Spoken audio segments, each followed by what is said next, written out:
You're listening to Graphic Novel Explorers Club podcast, an audio book club. Greetings, explorers. I'm one of your hosts, Johnny, joined by Aubrey and Dennis. Today we are discussing Miss Marvel, No Normal, Volume 1 by writer G. Willow Wilson and artist Adrian Alphona. We hope you've read today's title because all three of us have read the book, so beware. Spoilers ahead. Become an official explorer by joining our Patreon group. Explorers get early access to episodes, specials, polls, discussions, and other extras. Graphic Novel Explorers Club is available wherever fine podcasts are found, including YouTube, so be sure to subscribe and leave a review. That's right, explorers. We're looking at Miss Marvel, No Normal, Volume 1, which is the collected volumes of, or the collected issues of 1 through 5, I believe. Yep. And then it's written by G. Willow Wilson, art by Adrian Alphona. You're officially in the We Butchered Your Name Club, Adrian. Color artist is Ian Herring, and lettering is by VC's Joe Caramagna. And I had to look that up because I was like, what is VC's Joe Caramagna? And I guess that, per him, a post he posted on Twitter it means virtual calligraphy. So it's letter virtual calligraphy's Joe Caramagna. This is part of Marvel Now, and I have no clue. What is Marvel Now, Dennis? I feel like you will know this instantly. Oh, that was just their new initiative. Well, initiative at the time to basically reintroduce characters and kind of restart the Marvel universe. After which thing? I mean, these always restart after a big thing. So it was just I don't remember exactly at that time. That's a good question because, yeah, you're right. Because DC usually does it after like their Crisis on Infinite Earths sort of thing. And Marvel has done it traditionally after, for instance, Secret Wars.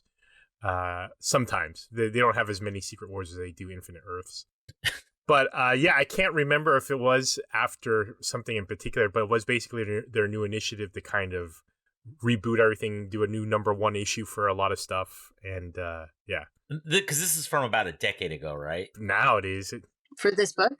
Yeah, 2014. That's not a decade ago, is it? Almost. We're getting close. I mean, it's 2023 next year. So, I mean, 8 years. Whoa. Yeah. That's weird. I was thinking, 2014. That was like 2 years ago. Yeah, you're like, no, it was just last year, right? No. Jesus. So our main character is Kamala Khan, a 16-year-old girl living in Jersey City with her older brother and parents. She struggles with bridging the gap between her parents' native Pakistani culture and her growing up as an American teenager. And she just wants to be able to do the things her peers do. I think they did a fantastic job of showing this as like a multicultural. I think we're all multicultural kids on this podcast. Mm-hmm. Mm-hmm. Thought they did a fantastic job of showing that. Other characters in this include Kamala's parents, Zoe, who is a popular blonde girl who goes to school with Kamala and is, per her best friend, nice mean, quote unquote, nice mean. Josh, who is Zoe's meathead boyfriend, Nakia, I think I'm saying that name right, who is Kamala's best friend, Bruno, their other friend who works at his family's corner store, and then Vic, Bruno's younger brother. The character was co-created by G. Willow Wilson and Sana Amont. I apologize if I'm butchering your name, Sana. Amont is Marvel's vice president of content and character development, at least what I found online, that's what she does. Additionally, she's American Pakistani, and she shares a birthday with me. We have the same birthday, although I'm several years older than her. And then G. Willow Wilson is a European American who converted to Islam back in the early aughts. And I guess these two were hired or commissioned with co-creating this character. Like you said, Johnny, they definitely did a great job of really exploring the experience that, first gen or just any gen of parents of immigrants has a struggle when you're trying to basically live in two different worlds. You're trying to live in the world that's contained within your household, the bubble that is a microcosm of your culture, and then American society as a whole. And even something like what was the character's name again? Nakia? Yeah, her best friend. Right. I mean, I guess she had gone through an identity change where she previously was known as Kiki, but decided to, forego her Americanized name and go with, her more ethnic name, which, growing up, I knew a lot of kids who were like that, who had an Asian name, but actually had an American name. Now, I was a little different. I didn't actually have an Asian name. I've always had an American name. And so, that was my own challenges in terms of identity and how I felt a part of my culture, etc. And so it was really well written. And even though it's from the specifically the Pakistani point of view, I feel it was actually pretty universal regarding those kind of experiences. Yeah, I'm biracial, and so it was always, same thing where like I didn't fit into either world. I wasn't Mexican enough for Mexican Americans, so it's like a weird got to split. It's that weird dichotomy of you're both, but you're neither. Such I thought it was really cool, and like they did, I really loved the relationship inside her family. A lot of the kids, like Zoe, perceive when there's rules being placed, like Kamala has a lot of like, well, I can't do that, it's not appropriate, and then Zoe will say just horribly, I don't know if racist is the right term, but microaggressions. Yeah, or like microaggressions and sensitive statements of like, oh, is that because someone's gonna hurt you at home, or they're gonna honor kill you or something like that? She's like, no, I just don't want to do that.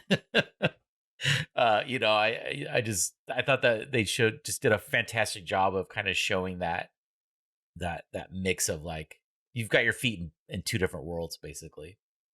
I can see where Zoe's coming from in the sense that I remember growing up with kids who were of the Jewish faith, and I remember not understanding, because no one really sat down and talked to me about the differences about like Hanukkah and all these sort of things. So I remember, when Kamala talks about, having these weird holidays and such. I remember thinking that as a kid, like, oh, this is just like some weird holiday that this certain friend celebrates. Like, I didn't really totally grasp those things as a little kid, albeit these are much older kids, so they should know a little better about things. I didn't come from a super religious background, so like anything involving religion was like perplexing to me. Well, sometimes it lasted well into adulthood, because I was in my mid-20s and my friend Flavio, my roommate, came home and I was like, you fucking idiot. And he's like, what? I'm like, how did you not see the black ashes on your forehead? And he's like, what are you talking about? I was like, you don't see the ashes on your forehead? Like, you didn't walk past, you drove here, you didn't see that in the mirror? And he's like, what? He's like, that's Ash Wednesday. I'm like, what? I don't know what that is. He goes, it's to show, just don't worry about it. It's part of my Catholic upbringing. I was like, oh, okay. I was really like, Flavia, you're really not that. You're not that. It turned out I was the one who was dumb. Right. So. To circle back to what Johnny said earlier, I'm also biracial. I was raised in the white half of my family, but at the same time, never felt like I fit into anywhere. And so I think that this book is just so great, and that it's going to make so many kids with those kinds of backgrounds feel so seen.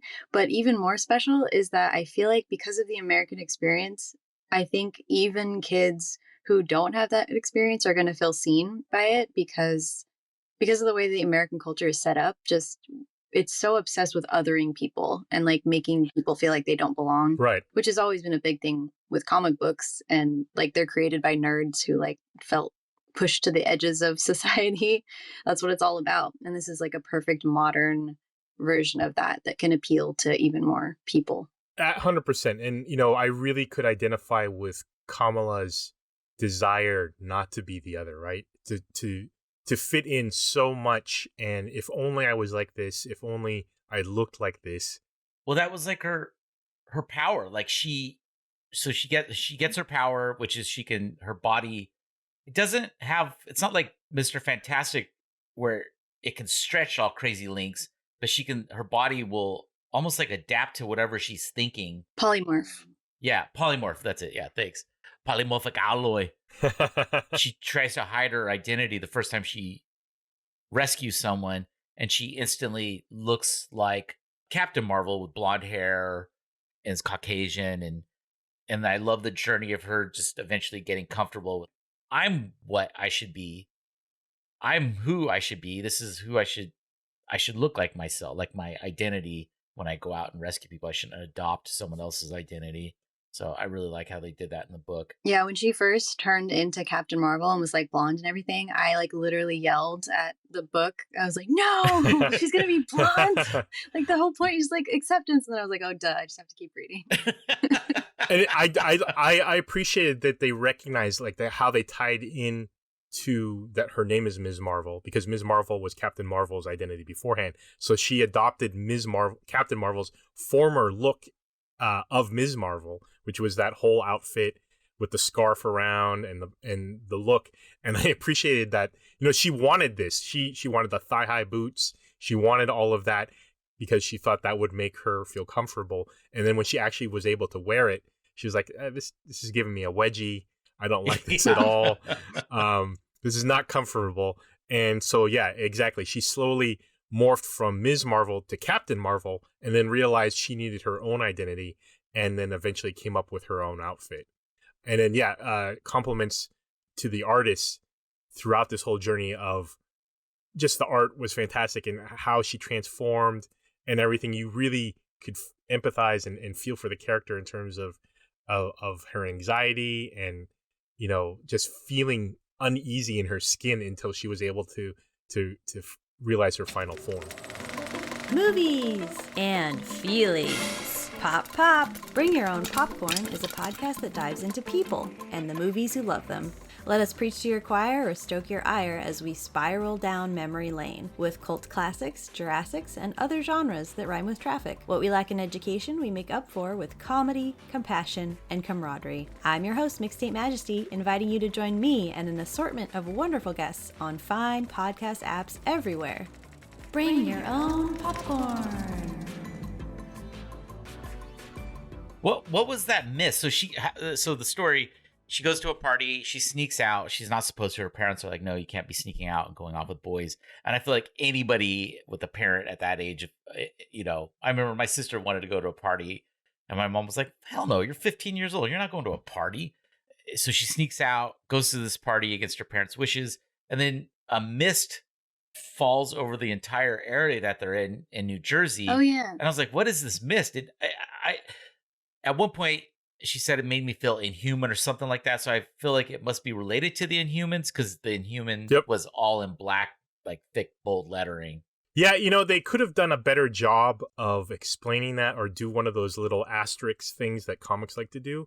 But that was, and I'll probably mispronounce this because I always do. It was called the Terrigen bomb. And that's basically a bomb that was created by some Inhumans to basically release the hidden genetic abilities of some humanoids. And so that was released by, I think, basically a terrorist, hoping to basically even the scale and make other people Inhumans, which is, I'm always a little bit, the Inhumans always didn't interest me as a group. So I'm always confused as to the exact difference between them and... Like a mutant? Yeah, exactly. Because both involve genetics, but the Inhumans tend to have these hidden genes that aren't activated until something like this Terrigen crystals, or the mist that forms from the crystals, basically is released in the air, and then suddenly their powers are released. Whereas a mutant, it's like when puberty kicks in, they become their power becomes manifest. But they're both genetic, so I'm like, well, what's exactly the difference? And so that's cool. I love that. No, that's actually a real thing. Like an example that I think about a lot, because for a while it was like a phobia of mine, is that you can trigger schizophrenia. Like they can't. It's really hard to study because you can't use humans as like controls and test subjects. But they suspect that there are people, like you have a gene that can result in schizophrenia, and there are people that wouldn't manifest those symptoms ever, or manifest the illness, unless they got triggered by certain things. And the triggers, it's related to dopamine release. And so methamphetamine is one that can just because methamphetamine releases so much dopamine, it can trigger schizophrenia really easily, if this is true. Or just having like a really huge traumatic event can also. So that's why sometimes we'll see someone who had no schizophrenia symptoms, experiences a huge trauma, and then suddenly starts getting schizophrenia symptoms. So that is a real thing of dormant genes that can be activated by external events. Oh, I think that's cool. not people getting schizophrenia, but it being used right in the story. So, other people were affected by this, and so there was an inhuman sort of explosion. And I forget exactly the politics at the time at Marvel, but I thought this was their way of sort of moving away from mutants for a rights purpose, because... Oh, it was probably when Fox still owned. Right, and so they wanted to try to center a lot more something that they could control property-wise. And in fact, that happened on the TV series where, I think, Agents of S.H.I.E.L.D., there was an Inhuman TV series. There was a plan to do a whole Inhuman MCU movie before they acquired Fox. And that was solely because they wanted to create characters that they had copyrights to. So is Kamala Miss Marvel? Is she an inhuman? That's a weird word. An inhuman. Yeah, she is an inhuman. Yes. After she gets her powers, she winds up trying to hide it from people, and then her other friend Bruno discovers her ability, and then they wind up using his family's convenience store as like the headquarters for her, where she'll go and change. It's a pretty straightforward story as far as like her arc gaining her powers. Yeah, her arc. And then winds up Vic, Bruno's younger brother, needs some money because he's tied up with this gang. And initially they think the gang is just a bunch of like street toughs. But it turns out there's a supervillain behind it called the Inventor, who we have to read. I'm sure people have read this because it's been out for a decade almost, but who's got the head of a parakeet or a chicken or something like that. Yeah, oh my god, that page was so scary. I yelped out loud. Like, oh, very different from the rest of the pages. Yeah. What a great cliffhanger, though, because that's literally, I think, the last page that you get from this volume. So you don't really delve too much into her first supervillain fight. I did like his gang. Oddly enough, his gang didn't seem so ruthless, except for that his henchman Doyle, like the people who are guarding on the outside, they just seem pretty chill, like normal kids. Well, they seem like outcast kids, which I feel like the narrative on that is probably going to be like he's taking advantage of these kids who have nowhere to go, which is like a great villain story. It's like a Charles Dickinson, right? Oliver Twist kind of thing. Yeah. The Birdman cometh. Literally, he's got a bird head. So I was like, all right, I gotta read the next trade book on this because I gotta see who this guy is. Is this an established villain? No. Parakeet Head's not going to be showing up in the MCU. You never know. Did they write this book before the movie Birdman came out? Oh yeah, well before that. Dang. Oh, the Michael Keaton movie. Yeah. I liked her exploration of her powers. I mean, honestly, I'm a sucker for origin stories. I always like the movies or the books where they explore their origin, mainly because they don't have their powers initially, so you get to know them more as people, and then you get to see them try to test their limits and see how their powers work, etc. I mean, her powers are pretty amazing. Because of her polymorph, not only can she look like other people, but she can grow to a large size like Giant Man, shrink down like Ant-Man. Obviously, she can disguise herself. So it's pretty interesting. It's not really explored much in this one, but she does have a healing factor of sorts where she actually takes a bullet in the gut, but manages to survive. When she transforms back to her original identity. But then it seems to like tax her system. Like she can't transform back again, though, afterwards. Like she needs to rest. And then her buddy, typical comic book stuff. I was both like, I rolled, but at the same time, I was like, all right, I kind of like this too. Is her buddy Bruno happens to be incredibly intelligent, and he creates this chemical called what he calls affectionately snot that can, if you apply it to clothing, the clothing could bend or stretch as long as you want it. And I was like, oh, that's real convenient. Yeah. Her best friend creates. Yeah, I mean, New York is just full of these high schoolers who can do all sorts of amazing science stuff. New Jersey. Oh, yeah, New Jersey. That's right. Yeah, Jersey City. JC. Thank you for pointing that out. It's all the same to me. That's like when people say LA, I just assume, half of California is just LA. I like anything Southern California is Los Angeles to me. So do you think her character went to high school with Pete Davidson because he's from New Jersey, and I think he was in high school around that time. Probably. He was probably one of the inventors, like lackeys. I guess Marvel was really nervous about this character before they came out. They were expecting a lot of like, I'll bet, toxic nerd shit. I'm sure there was. And I guess it wasn't as much as they thought. I mean, there's still some, but the character was quickly became a fan favorite and was kind of shot to the top of the comic book charts, I guess, for lack of a better term, like Casey Kasem would say.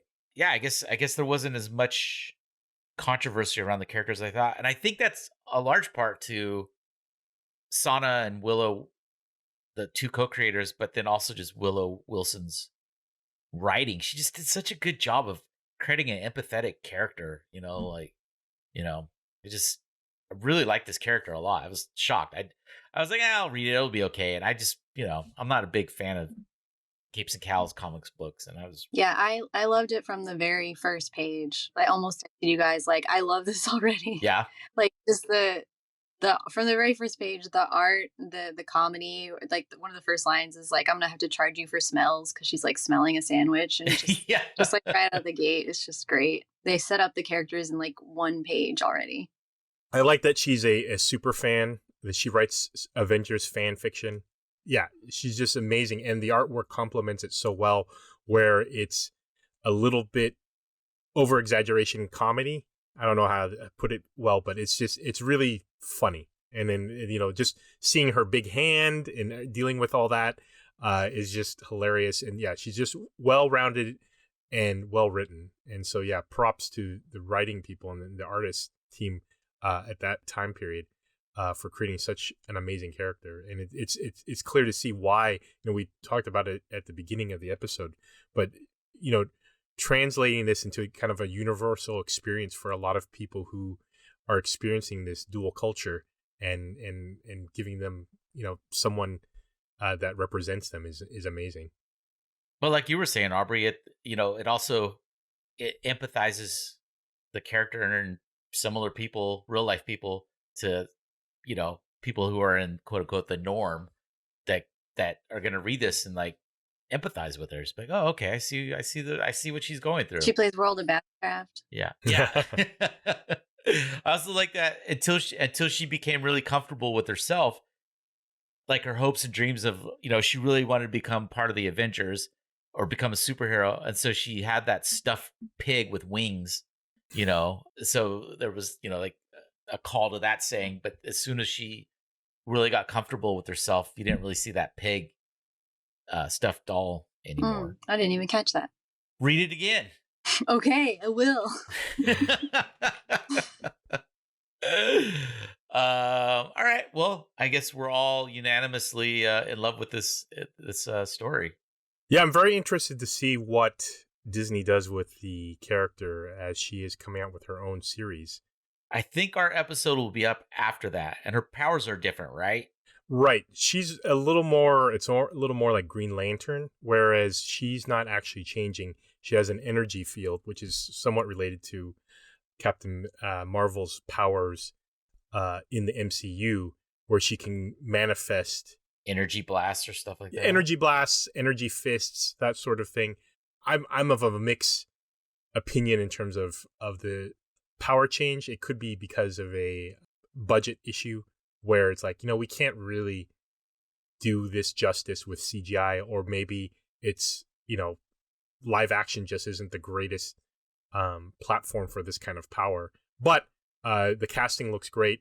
I think some of the writing team is involved with it. Did they cast a Pakistani actress for Ms. Marvel? Because if not, it's canceled.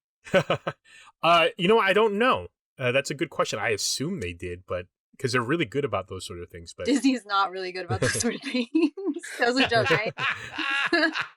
Well, lately they have been, I would say. Yes, the actress playing Kamala Khan is Aman Vellani, and she is a Pakistani-Canadian actress. Okay. I'm here for it. Wait, she's Canadian and she's playing an American? That's actually, they have Scarlett Johansson playing her. Oh, that makes sense. That tracks. Cool. Well, I think, is that it? Is that all we have to say about this comic book? My last note is further on. Johnny, you touched on how awesome her family is, and I just want to touch on that again. Her family is just so cool. They love her so much, and yes, they're being strict, but it's very clear that the strictness is because they love her, and also clear that she's kind of being a typical teen of just like, I want to go to a party, and it's like, it's not the end of the world. Yeah. But she's 16, so she's acting like it is. And there's a scene, a very emotional scene where, is it her dad or her mom? Abu, I think it was her dad. Yeah. Just tells her like, we're gonna love you no matter what, and tells her like the story of her birth and how her name means like perfection, and it's just really lovely and heartwarming. And then the humor where he's like, but you're still gonna go see Sheikh Abdullah. You're still grounded, and you're still gonna go have to talk to her. Yeah, I love that. Yeah. That was great. Yeah, good point. All right.